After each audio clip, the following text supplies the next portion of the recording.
Abonnez-vous, subscribe.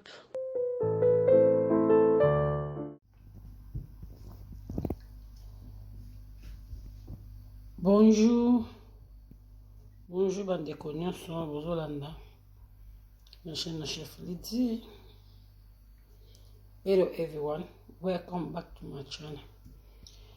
Lelo bandeko na ilbino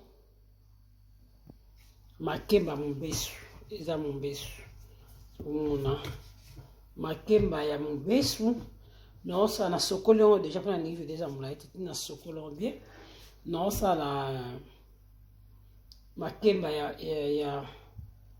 ya poussière pour ça la fufu na ça dernière recette en déjà na chaîne ndé na sala makemba ya fufu kitoko vraiment photo changer kulia ra semoule fufu semoule photo changer rôle ça fufu na makemba fufu ya nini ya pomme de terre donc to le fufu belé to le to changer bagu na sala bino fufu ya makemba.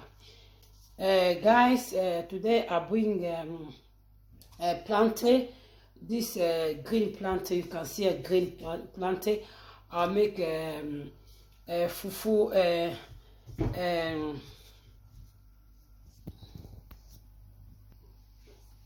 plantain fufu is green, you can see it.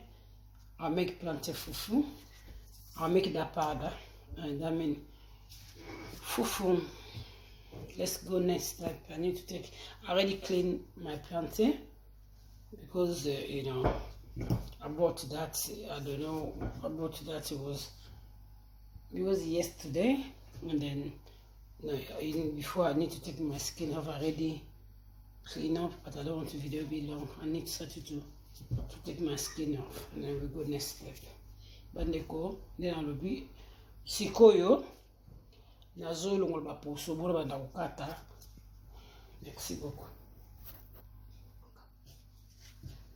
Tolongola siko bandi kokata.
Longole yango après awa nous sabi na okata ngo miki pona okausa mo. I take my skin off, you can see here. Need to chop that.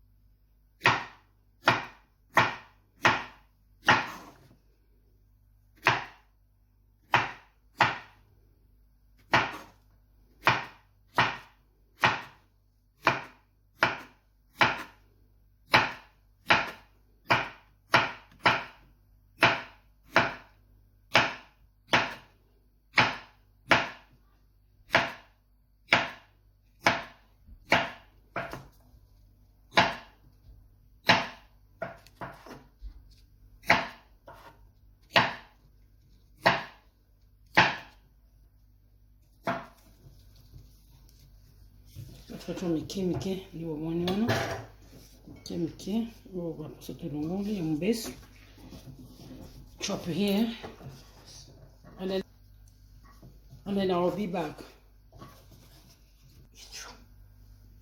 Na ozonga sikoyo na kati reste bona ozonga pour ni video la mnaite. Merci. Ndiko na sisi mwende mwezi na kati deja siko na chona machine pona okauka. I finish that. I need to put in the dryer to make it dry. Yango na chama ikauka. Hapo tuzonga. I'll leave that to dry. I will be back.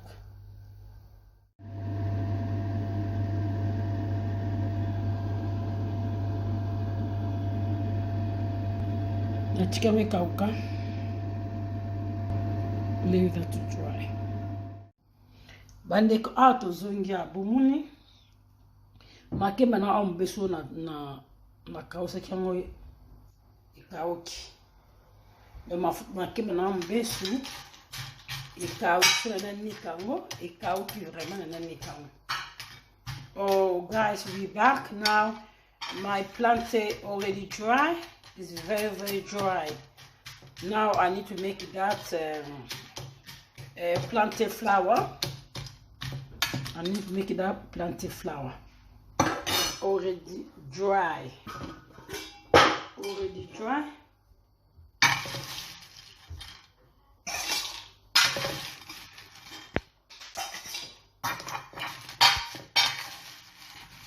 Ikauki vraiment. Parce que nous on a ikauki.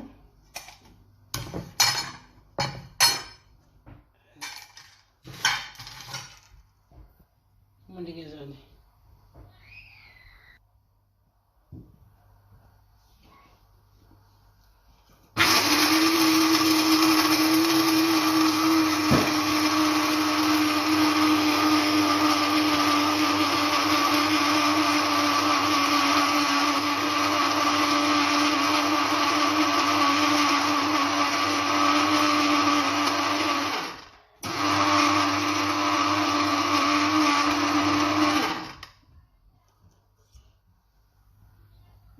Poussière, vraiment poussière. Ça, one more.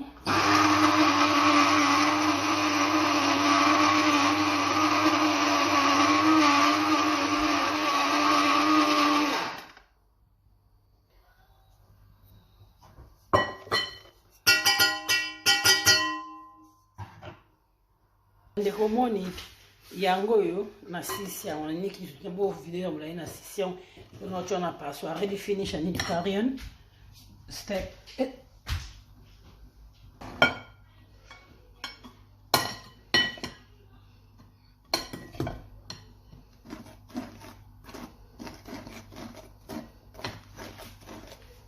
passa no yungo.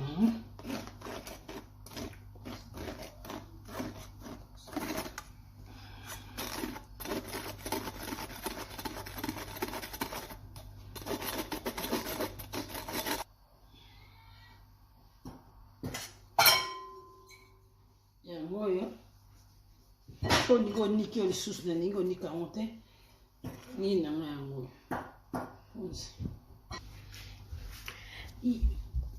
bomoni début et bien mon dans la vidéo awa et bien o boye o so bani na yo o so sombite o lama semun o lama fufu na yo ya makemba eza vraiment kitoko. Après qu'on y canne na passion au na pasiango moi doit mi kitika o ce kitika na eza vraiment moko parce que ça machine itoko donc o la masimu na bien na rocha vidéo na suka bo mona na rocha vidéo ya ndena lamba fufu ya makemba ya mubesu na lamba yango donc make sure o yungolo bien et ça la bien. Make sure you use a sieve with little tiny holes.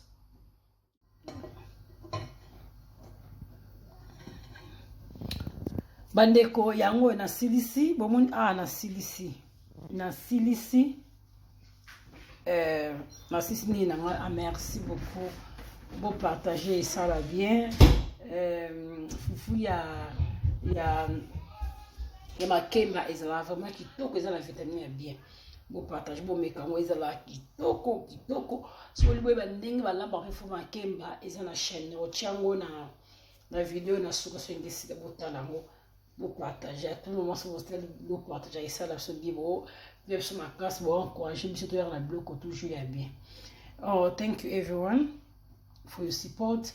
if you like my recipe, you can share how they make plantain flour. You can share to everyone. Thank you. And then when I finish behind my video, my uploading, I'll put my video how to make plantain fufu. I already did is my channel. You can check that video too.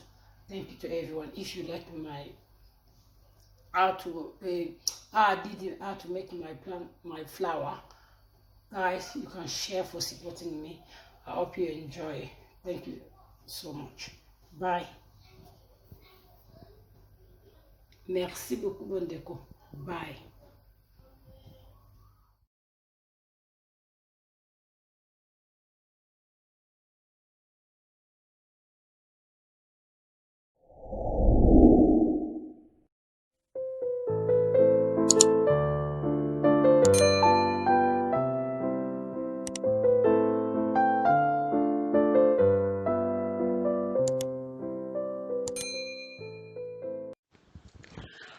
Abonnez-vous, subscribe.